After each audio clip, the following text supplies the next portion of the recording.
Hey Shalom, Sister Kate here, doing some prep day, running around town, and on my way back to the property. And I wanted to talk to the over 50s. You guys, we're all a tribe. We have a lot in common. And my message for us today is write your history. Record your history in some way. Because we have become those people that we met as young people who seem to know a lot and have done a lot. We're the ones who have some wisdom. We're the ones who have some experience. And just like we found it fascinating when we talked to those people when we were younger and they were older, we have a story to tell. We have many stories to tell about times when telephones were dialed this way and when there were no computers, there was nothing like a computer. The closest thing would have been a radio. A time when there was no Walmart. A time when cars looked completely different. So you're going to say to me, well, Sister Kate, my story's not that important or that interesting, or maybe your story is very important or interesting, but you don't feel like you have the skills or the drive or whatever to actually get it recorded somewhere. And that's where I want to encourage you. Now more than ever, with cell phones and computers and blogs and vlogs and tablets and notebooks, there's many, many ways for you to record your history without ever having to put pen and paper. And there is still pen and paper if you're one of those people. And maybe you don't need to. Maybe it's already in your diary. Maybe you've been keeping a diary for the last 50 years. Well, now here's another idea. You can self-publish a book at Amazon.com.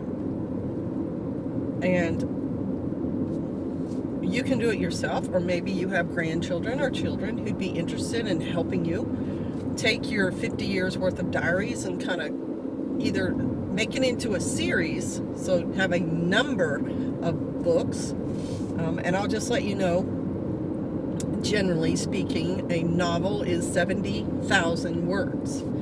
So I'm not saying you can't make a bigger book.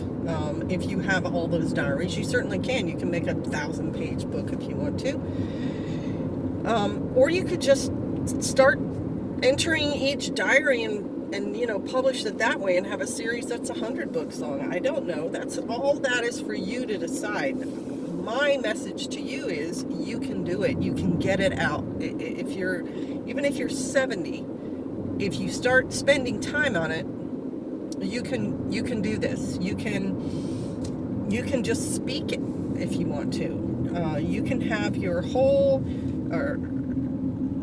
history done on your phone, or you can just you can call up Siri or the microphone or whatever app you have on your phone and just record directly on your phone. And then I'm sure somewhere out there, I don't have it, there's some kind of app that would then transfer that would turn your speech into written words somehow in some kind of file somewhere. But the point is, we are living history. Everyone is all the time, but as we get older, because the culture and the time changes, we become part of the past. We are no longer of the present culture.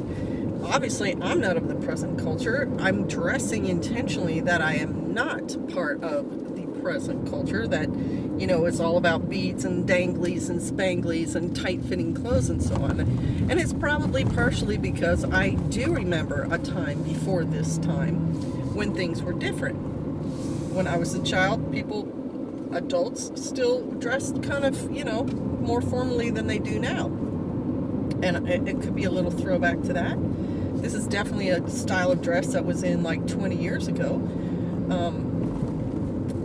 The point being, if we don't give our testimonies now, then that whole part of our culture and experience will disappear. And that's a shame, because it's important that we have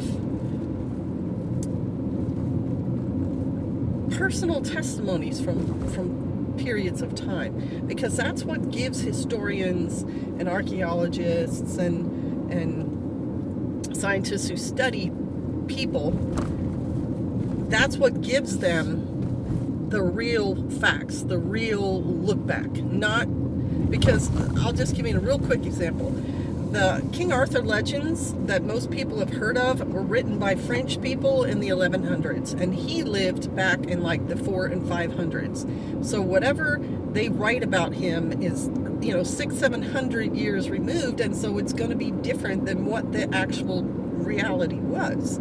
If they had a diary of someone, or a newspaper or whatever of someone who lived when King Arthur lived, then you would have the real information. Well, now you're the source. You have the real information, and it's up to us to get that information out. Because in another 100 years, when people look back, they'll be looking at fake news and social stuff and Twitter and all that. And that stuff is all artificial. The real stuff is your story. The real stuff is people on the ground having the experiences. And that's why I think it's important for you to share your story. So please give that a thought and get on it. Start either writing, recording, verbally speaking it out somewhere, taking videos of yourself, whatever, but please get your story out, because I think everybody has an interesting story, and it's important in the context of us overall as a people. All right, bless you. Shalom.